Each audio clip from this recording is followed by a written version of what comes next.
Hey guys, it's Mike with Off the Yak, and in this video I'm going to do a quick run through on the differences between two of Hobie's different duo or tandem kayaks. So I have the 2017 Oasis on my right and a 2019 Compass Duo on my left.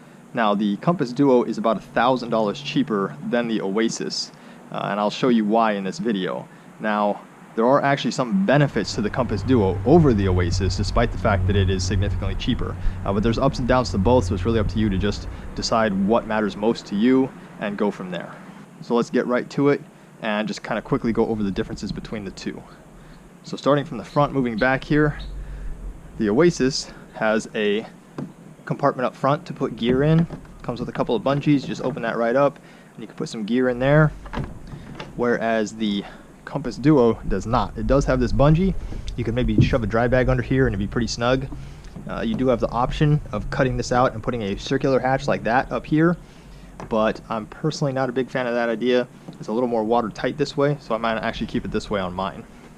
So moving back to the pedal drive, the Compass Duo comes with a standard pedal drive. I forget exactly what they call this model, but it's basically a forward only drive. The Oasis comes with the 180 drives, and basically all you have to do is pull one of these tabs and these fins flip, and now you can pedal backwards. Not a huge deal, not a deal breaker, but it is something handy that I've used on many occasions. I might be out on the water and have found a perfect sandy patch in the reef to drop some bait down, but the current just keeps pushing me past it, and I just put it in reverse, give it a couple kicks, and it keeps me right on location. If this was a newer model, the newer Oasis does come with a newer style grip, so instead of gripping here to adjust the length of the foot pedals, there would be a push button on top to adjust it, whereas the Compass Duo comes with the older style grip as well. So older grip and no 180 on the Compass Duo drive. That's pretty much it between these two drives. One thing that's actually better about the Compass Duo is it comes with 4, so 1, 2, 3, 4 built-in rail mounts. So you can add attachments, you can put depth finder, camera mounts, whatever you want, rod holders, whatever you want, you can just slide right in. It's got a little track here, so you just attach it real easily. The Oasis doesn't come with any rails, even on the new one. Ours is a couple years old, but even on the 2019 it does not come with any rails built in. We had to add some ball mounts and rails for attachments. We had to get those added. So the Compass Duo comes with 1 paddle, whereas the Oasis comes with 2. Now personally, me and my friend don't really use the paddles very often. We almost exclusively use the pedal drive, but there might be occasions for some people where you want to paddle, and on the Compass Duo you would have to purchase a second one. It does come with a slot to carry a second paddle, but it doesn't come with the paddle itself. Moving back a little bit, they both come with circular hatches. The Compass Duo might be able to accommodate a square hatch upgrade. It's a little shallow, so I'm not sure how that'll work out, but it definitely has the floor space for it. Moving back a little more here, we have cup holders. The Compass Duo has 1 cup holder in the front and 1 in the back. The Oasis has 2 in the front and 2 in the back. As you can see here, the cup holders on the Oasis are a lot deeper, and it keeps your drink in there just fine most of the time. Whereas on the Compass Duo, it's very shallow. I really think they cheaped out on this. It probably cost them about 20 cents to add more molding here. But, you know, the drink in here, it falls out all the time. It's almost useless, but at least it's something, I guess. But a small difference, but again, it is a noticeable thing. The Oasis also comes with 4 standard built-in mesh nets and compartments to put gear, you know, pliers, gloves, whatever you want, comes right here. On the 2019 edition, the Oasis would have the rubber nets. Ours is a 2017, so it has the cloth nets. We upgraded to the rubber on the back, but the front still has the cloth. Whereas on the Compass Duo, there are no mesh nets to put gear. You could add them. You can buy it as a kit and just screw it in, you know, here or wherever. So it is an option, but it doesn't come with it. Then moving on back to the seats. The Compass Duo seats are wider, actually, so if you're a little wider of a person, this might be more comfortable for you. But the Oasis has much more adjustable seats. So as you can see here, you know, this seat's in the low position and the back seat there is in a high position. So you can pull this tab, lift the seat up. There's a couple kickstand spots back here, so you lift this, pull this tab. Now your seat's elevated. and you have room under your seat for gear. The back also has lumbar support, and you can adjust the angle of the back on this seat, whereas on the Compass Duo is really just one position. I mean, it does have straps, but this is at the longest, setting, and the seat's pretty much straight up, so they're not really adjustable. They do come a little off the bottom standard, so you do have room for gear down here, but you don't have the option to raise it or lower it. Now again, another thing that's actually nicer about the Compass Duo, it comes with 4 built-in rod holders, 2 behind the front seat and 2 behind the back seat, whereas the Oasis only comes with 2 built-in rod holders, which are right here behind the back seat. No built-in rod holders for the front, so again we had to add ball mounts to add additional rod holders. Another thing you might be noticing here is the Compass Duo actually has significantly more space for the passengers, so there's a lot more room here than there is here. Part of that though is because it doesn't have things like the cargo nets and the 2 cup holders, things like that. The rudder system's a little different on the Compass Duo than on the Oasis. On the Compass Duo, you have 1 string for your rudder. If it's back and leashed, the rudder's up. If you pull it and let it go, the rudder drops down.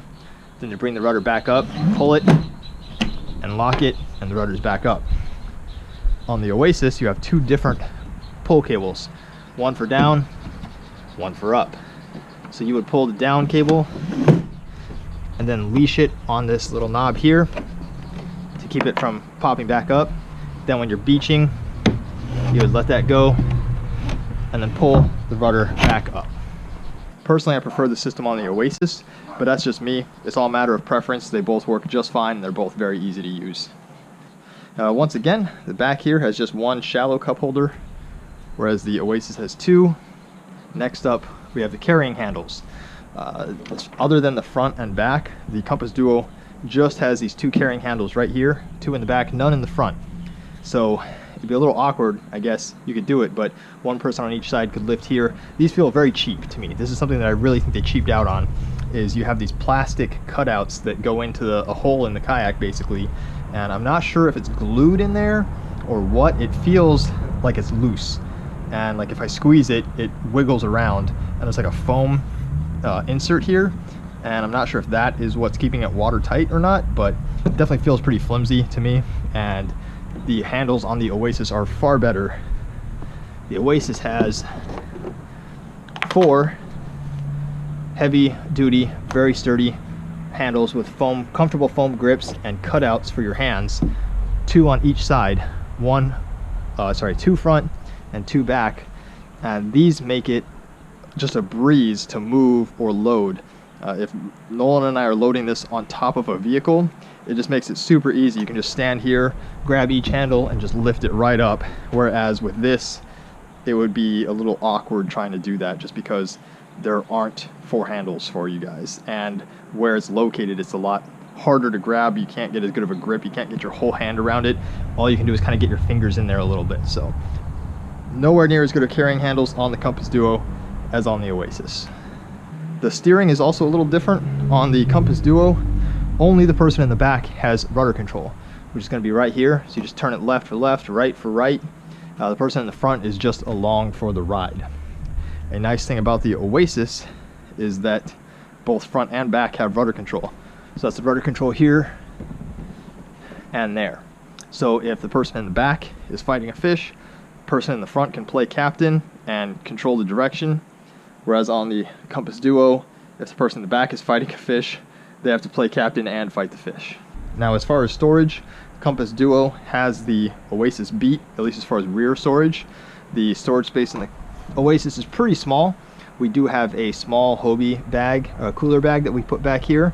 We usually put our battery for our depth finder in this back pouch, or the back cutout, and we put the cooler on top of that with snacks and such. Whereas on the Compass Duo, you have a larger area here for gear, and you can also put gear on top here because of the fact that the rudder is underneath the kayak. On the Oasis, the rudder comes up above it, so that doesn't give you as much space to put, you know, like a big gear bag.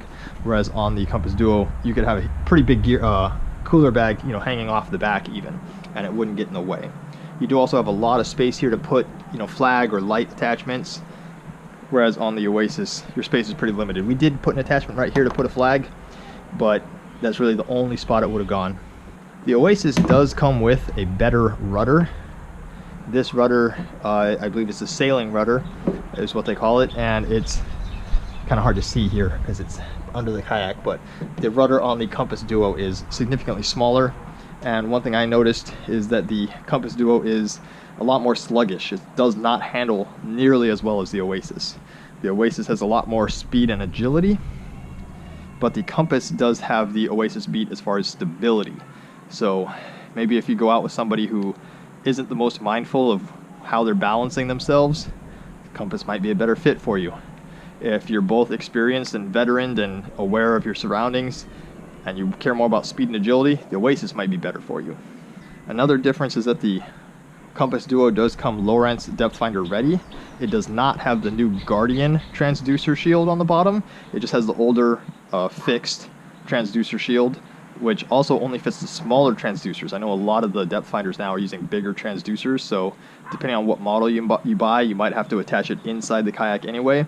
But the Compass Duo does come with that Lowrance ready system, like the Outback and like the Pro Angler and such, whereas the Oasis does not. We had to add our depth finder or our transducer inside the kayak. Wasn't a big deal, just makes it a little easier if it has a pre-built system. So there you have it, folks. That's really the main differences between the two. Like I said, $1,000 difference. In my opinion, they kind of cheaped out on a lot of things on the Compass Duo. In my opinion, that $1,000 less is because of the less fancy drives. So no 180 drive. You have non-adjustable seats. You have one paddle instead of two. You have one rudder control instead of two, and you have less hatches. That's, to me, where that $1,000 is saved. I really think Hobie cheaped out on the carrying handles and the cup holders, but you know, that's just me. Like I said, you guys decide what's important to you. Either way, I always recommend going to your nearest Hobie dealer and asking for a demo and test driving these kayaks for yourself to see which one you like more, and so you can decide what factors are actually important to you. So I hope you guys liked the video. If you have any questions, please feel free to leave a comment. Please like it, subscribe for more, and we'll see you guys next time.